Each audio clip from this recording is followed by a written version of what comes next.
My name is Vanessa. I am 45 years old. I'm originally from Texas, but I now consider myself a California girl.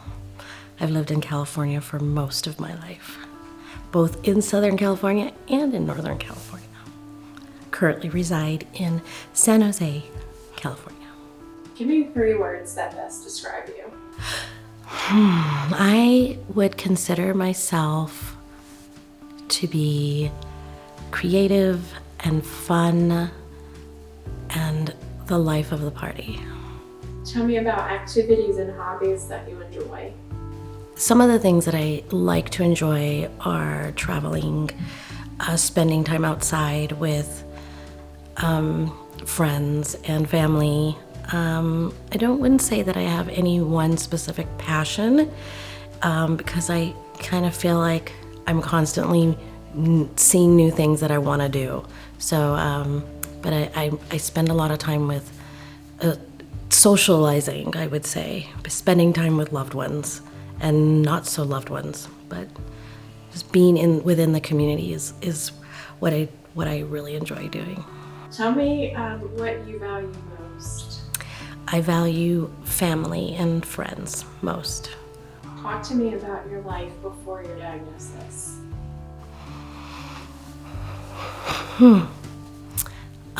It's really hard for me to remember what my life was like before my diagnosis.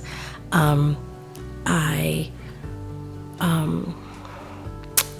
consider myself a mom first before anything. I was working as a teacher, and so kids were my passion, and I was just working as a nanny and for an after-school program. So school and kids were a huge proponent of my life, and didn't really have a whole lot of set goals. So when I was diagnosed, I started taking the road towards how to live, like really just live. Before that, I think I was simply existing in a world that just there. So to me now, it's really important to create the memories that are going to stay around.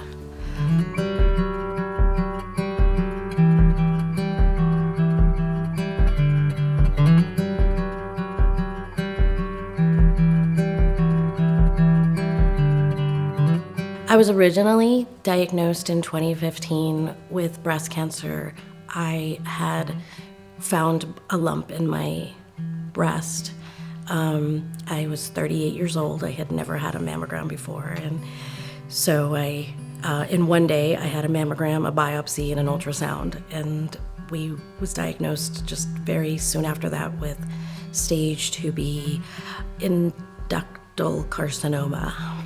And so immediately was put on treatment, chemo treatment, a very aggressive chemo treatment, and went through 6 months of that, and then I had radiation, and I completed all of my therapy the beginning of 2016.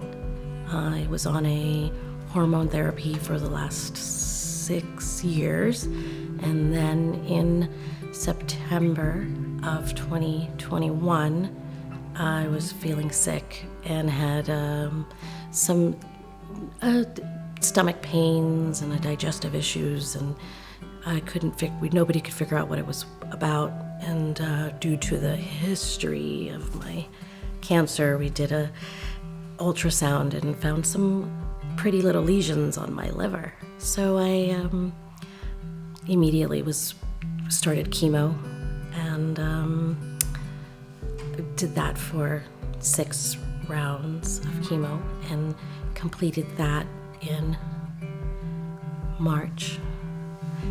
And then I began an oral medication, and then I'm here. Now here I am. Very simple.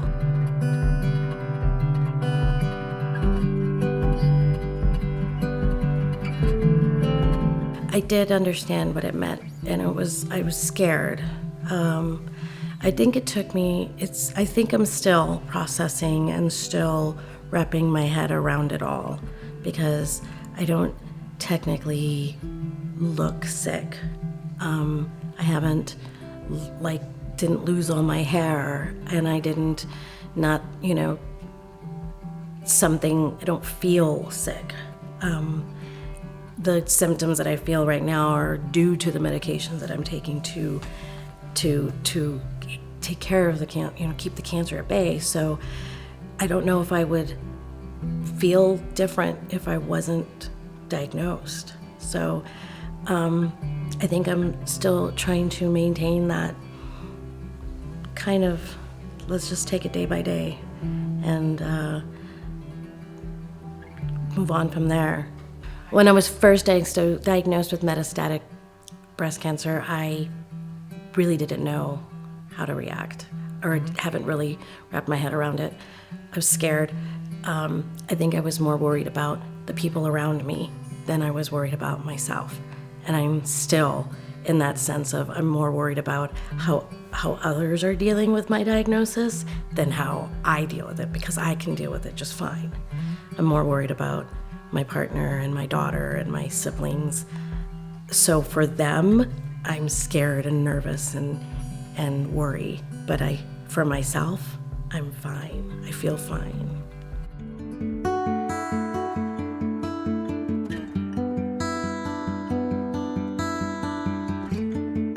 I think when I really sit and think about how my life and perspective has changed since my diagnosis, I really haven't thought about myself. I really have seriously just thought of how it affects everybody else. And I think that's how I've kind of lived my adult life. I had a daughter so young. When I had her at 17, my life was all about taking care of this little one. And so since I was 17, I've had this person constantly depending on me to just be around, because they depended on me 100%. There was no other person in my life. It was just me and her forever. My biggest fear is leaving those that I know are gonna miss me. I think my biggest fear is my wife living the rest of her life alone. And my daughter, when she got engaged, I was ecstatic, because I just knew that at least she would have a support system for her, for when I'm not here to be there for her. So my biggest fear right now is leaving my wife alone, because she's already at an age where she wants to, we got married because we wanted to be together forever, and to know that we're not gonna be together as long as we wanted to. We're trying to really take advantage of that time. But I think I'm really fear how life will move on without me. I have this mindset that I'm more into thinking about other people. So during this retreat has been a very different experience, that it's like, no, you're really supposed to think about yourself. Like, it feels so awkward and different and weird, because that's not what I'm used to. I'm so used to making sure everybody else is okay, that I don't take the time to really take care of me. So this diagnosis has definitely made me take a better look at, wants me to take a look at how to be more present for myself.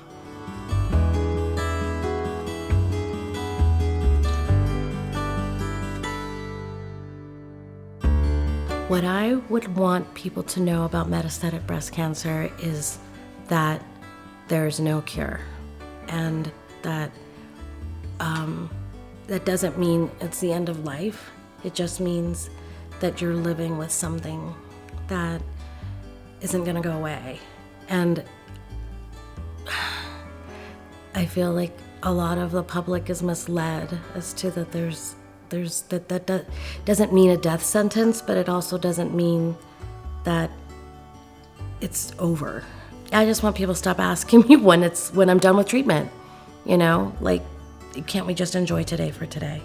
And can't we just enjoy what we're doing You know, to me, I don't necessarily want to be responsible for constantly educating people about what it means to have it, or what it means that I got it, where did I catch it, how can you avoid it?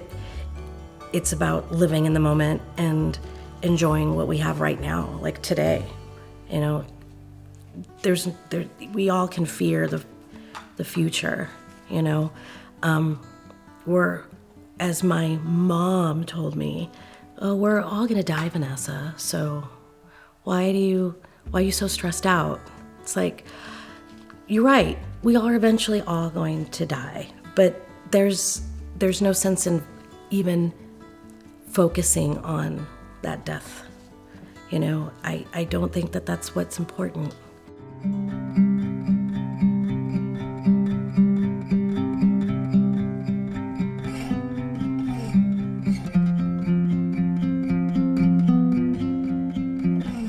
I have an unbelievably amazing wife who I married, and she's my absolute best friend, and she has experienced breast cancer before and gone through treatments, so she knows what the ins and outs are.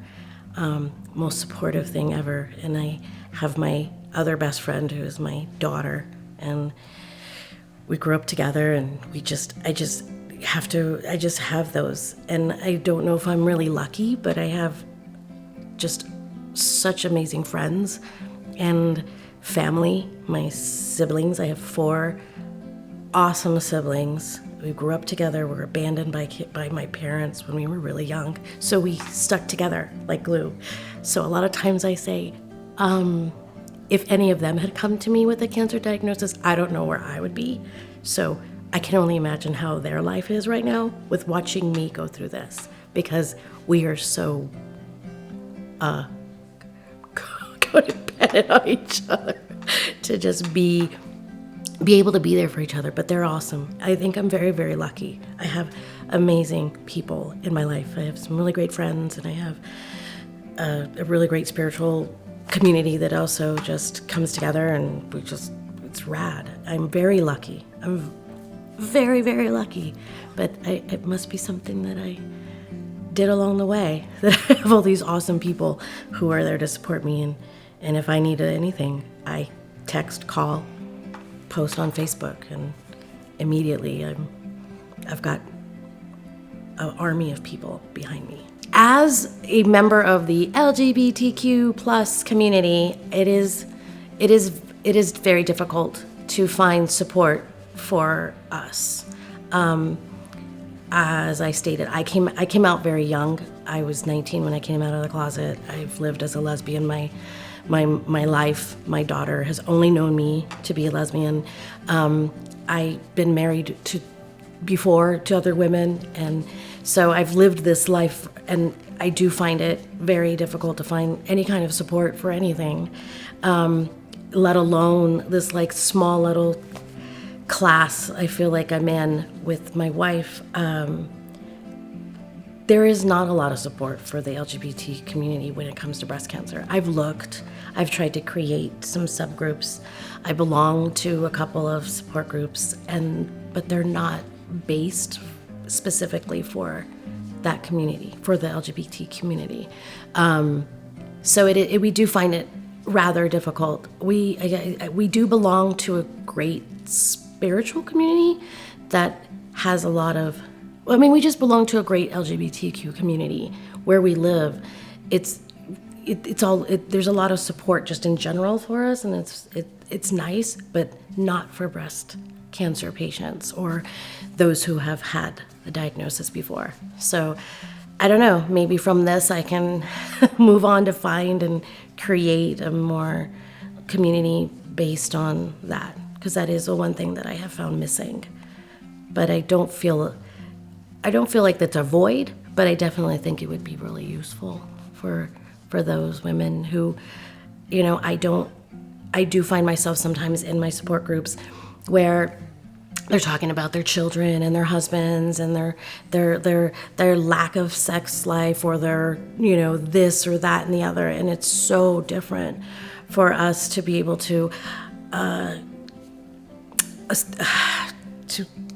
don't want to say commiserate, but like to understand where they're coming from, as much as I'm sure it would be really difficult for them to understand where I'm coming from as somebody who's married to a woman who, you know, we're both very emotional creatures and we're both on this hormone therapy treatment. And so it's like, how we haven't killed each other is beyond me. So, but yeah, I do find myself kind of in a little smaller category. But I try not to let it sort of get to me. I still try to be, you know, I'm a social creature, so I seek out where I can find it. But I do think there should be something more out there. It'd be nice.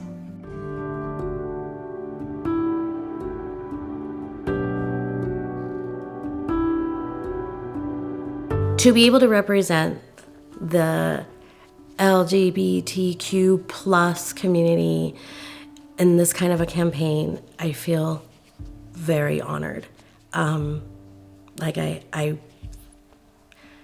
would love for us to get together to know that you're not by yourself, you're not alone, there's others like you.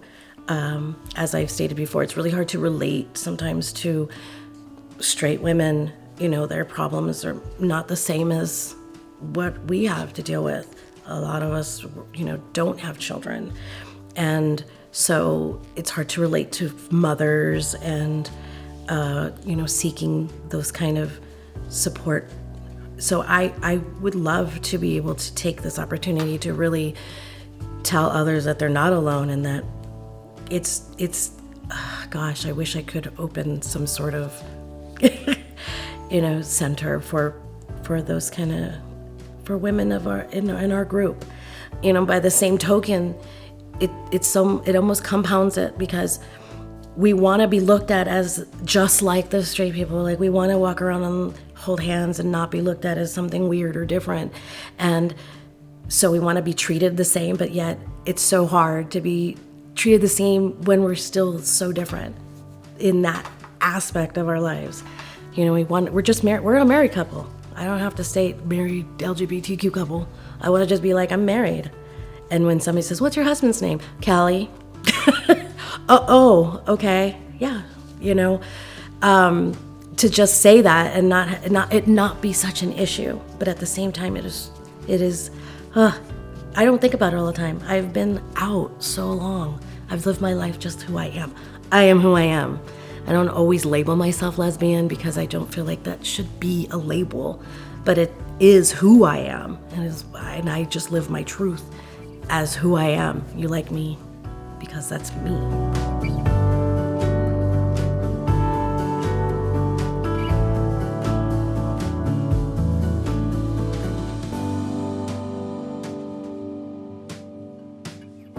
For this year's theme of Imagine, that for me sparks creativity, and like, because we're not sure of how the future holds for us to be able to use that word as to create a better future for ourselves.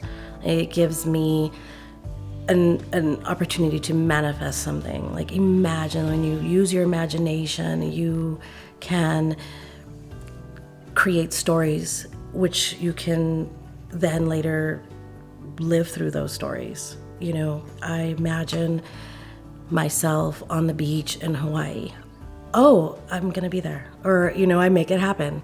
I imagine that my daughter's gonna be in a healthy, loving marriage and have grandkids. I imagine that, and I'm just hopeful.